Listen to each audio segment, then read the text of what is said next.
So really, Honorable Speaker, thank you. Gavana Kawira Mwangaza ni atongoretie igongona ria kwihitithio kwa minista 7 hamwe na maafitha nene thirikari-ini ya kaunti ya Meru. O ni thutha wa bunge ya kaunti iyo kugia na giikaro kia naihenya na kuhitukia minista acio hamwe na maafitha thutha wa aria 7 mamuritwo guteanirio ona gutuika amwe ao ni amwe aria mamuritwo. Akiaria igongona-ini riu, Kawira ni oritie minista acio gutigirira ni matungatira muingi wa kaunti ya Meru ria kwagiriire na oho gutigirira o mweri ni maneana riboti ikonie mirutire ya wira ministry-ini iria mehokeirwo.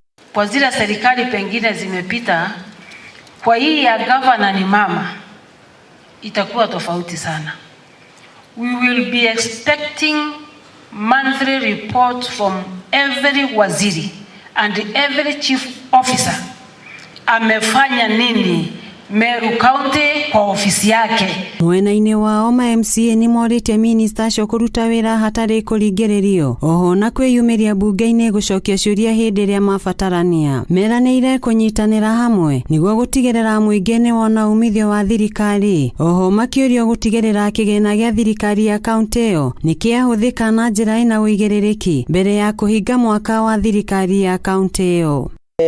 Tunajua vitu mingi zimekuwa zikistall Meru kwa sababu hatujakuwa na government ambayo imekuwa full. Na kwa hivyo kutoka sasa kwenda mbele county government of Meru itakuwa fully constituted na itaweza kuendelea. Kwa hivyo tunatarajia mambo mingi ambayo ilikuwa imesimama kupick. Ours is to congratulate the persons who have been nominated to those positions and wish them all the best. I believe this has been achieved after the unity talks that we had with the governor and after the commitment between the assembly and the executive that we are going to unite and work for Meru because Meru is greater than all of us.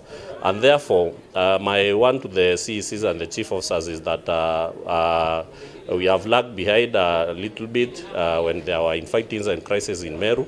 Therefore, we believe and know that their entry is full.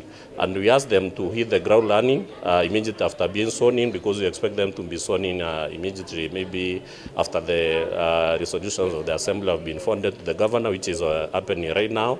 And would also want to ask them that let them liaise and cooperate with the elected and both the elected and nominated NCAs so that they can be able to deliver for the people of Meru. Mohoro-ini ma Kiheo TV, Agatha Wairimu.